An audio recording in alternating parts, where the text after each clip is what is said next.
Hello everyone, welcome back. Study ম্যাথমেটিক্সে প্রত্যেকে স্বাগত জানিয়ে পঞ্চম শ্রেণী থেকে পাঠ 18 পৃষ্ঠা নং 209 ভিডিও পাঠ নং 45 করব। ঐকিক নিয়মে সমাধান করি। এখান থেকে আজকে আমরা 2 দাগের অঙ্কটি করব। একটি চাকা 51 বার ঘুরলে 170 মিটার যায়। 1700 মিটার যেতে ওই চাকা কতবার ঘুরবে? এখানে যেটা বের করতে হবে যে কতবার ঘুরবে। তো কতবার বলতে এটা আমরা জানি না, এটা অজানা রাশি। তাহলে নিয়ম অনুযায়ী অজানা রাশিকে ডান দিকে রাখতে হবে। তাহলে প্রথমে লিখব আমরা গণিতের ভাষায় সমস্যাটি হলো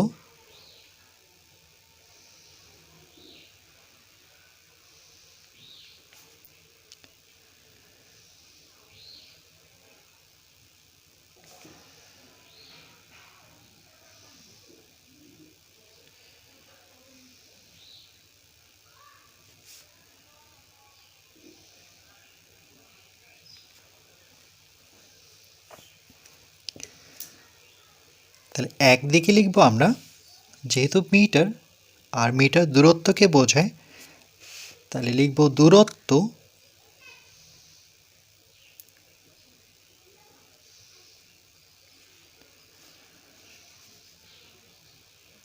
আর ডান দিকে আমরা লিখব যে কতবার ঘোরে, অর্থাৎ ঘোরার সংখ্যা বা বার লিখতে পারি, কতবার ঘোরে।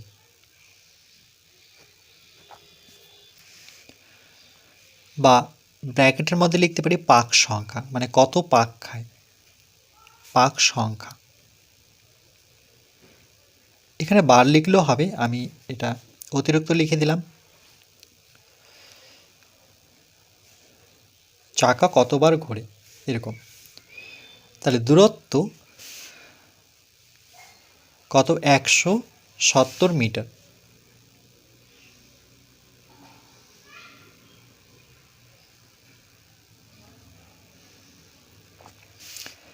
একশো 70 মিটার যেতে একটি চাকা কতবার ঘুরতে হয়? 51 বার। 51 বার। পাক সংখ্যা হচ্ছে 51 বার। এবার যদি 1700 মিটার যায় বা 1700 মিটার যায়,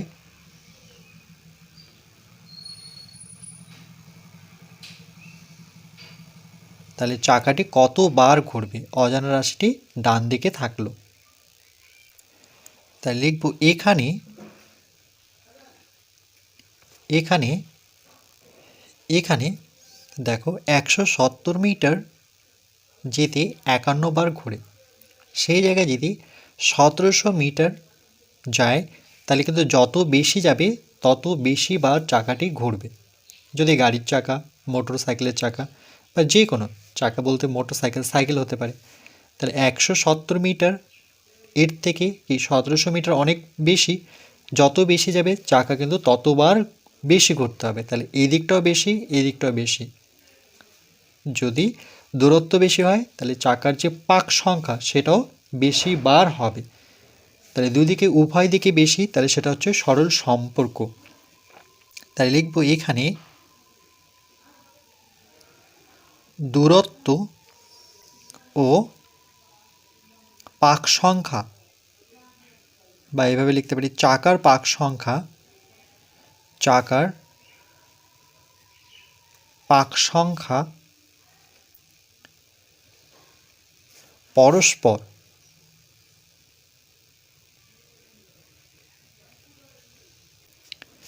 বিপরীত সম্পর্ক। বিপরীত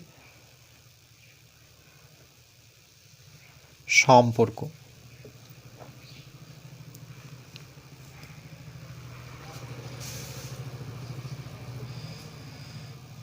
তাই লিখব 170 বার, 170 মিটার যায় 51 বার। 170 মিটার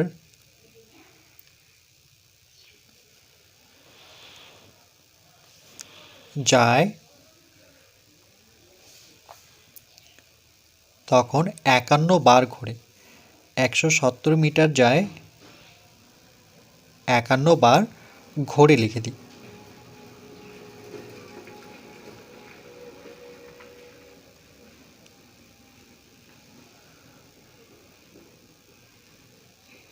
ঘোরে, এতবার ঘুরে চাকা, এইভাবে লিখি। 170 মিটার যেতে 51 বার চাকাটি ঘোরে। এবার সেই জায়গায় যদি আমরা ঐকিক নিয়মের অঙ্ক করতে গেলে 1 মিটার যেতে চাকাটি কতবার ঘোরে সেটা বের করতে হবে। তাহলে 1 মিটার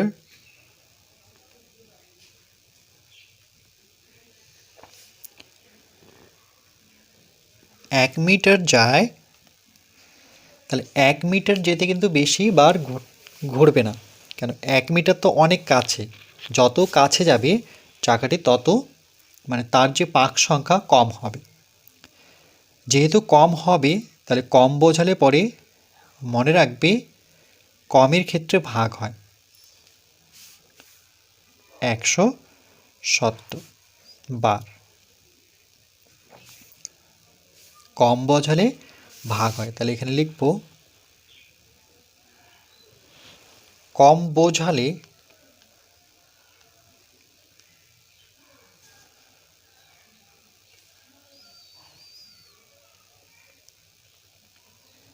ভাগ হবে।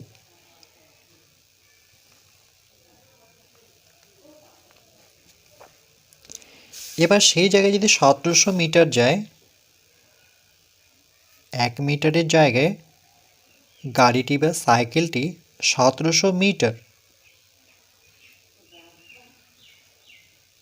1700 মিটার যায়, তাহলে 1 মিটার গেলে কম সময় লাগবে, আর 1700 মিটার একের থেকে যেহেতু 1700 মিটার যে দূরত্ব সেটা অনেক বেশি, যত বেশি যাবে চাকাটি ততবার বেশি ঘুরবে, তখন কিন্তু আমরা গুণ চিহ্ন দিয়ে বসাবো। তাহলে গুণ চিহ্ন দিয়ে বসানোর আগে এখানে আমরা দেখো যেহেতু ভাগ চিহ্ন রয়েছে, তাহলে ভাগ থাকলে আমরা একটা দাগ টেনে ভাগের সামনের সংখ্যাটি উপরে বসাতে হয়, 51 উপরে বসবে, ভাগের পরের সংখ্যাটি নিচে বসবে, এতবার।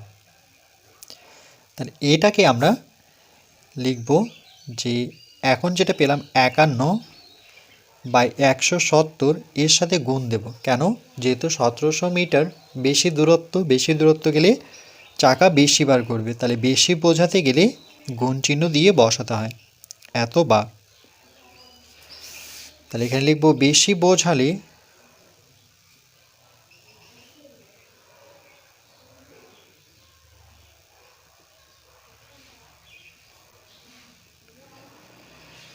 গুণ হবে,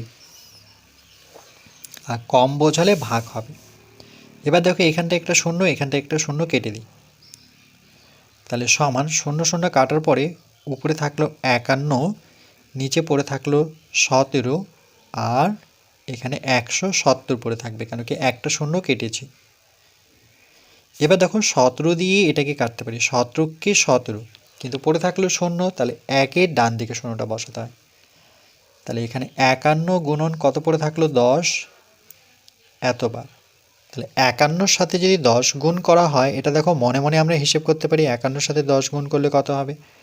51 দিয়ে 1কে গুণ করলে 51কে 51, আর এখানে শূন্যটা ডান দিকে বসাবো, তাহলে কত 510 বার চাকাটি ঘুরবে, কেন? যেহেতু দূরত্ব বেশি তাহলে চাকাটি ঘুরছেও বেশি। 170 মিটার গেলে 51 বার ঘুরতে হতো, কিন্তু যখন 1700 মিটার যাচ্ছে তখন দেখো 510 বার ঘুরতে হচ্ছে।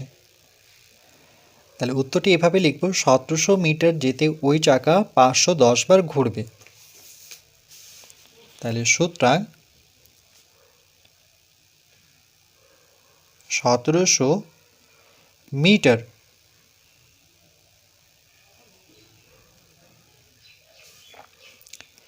যেতে ওই চাকা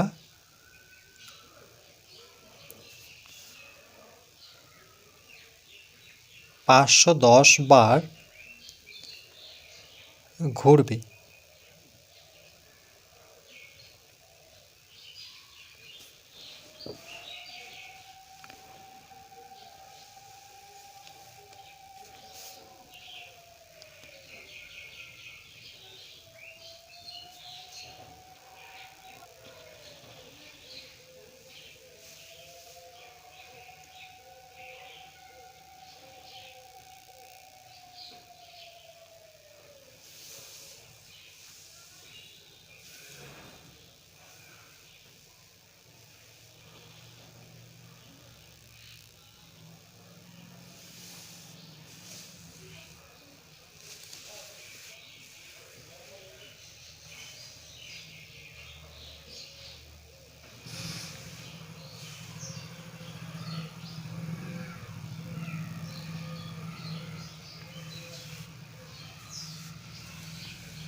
এরপর পরবর্তী পার্ট নাম্বার 46-এ আমরা 3 দাগের অঙ্কটি করব।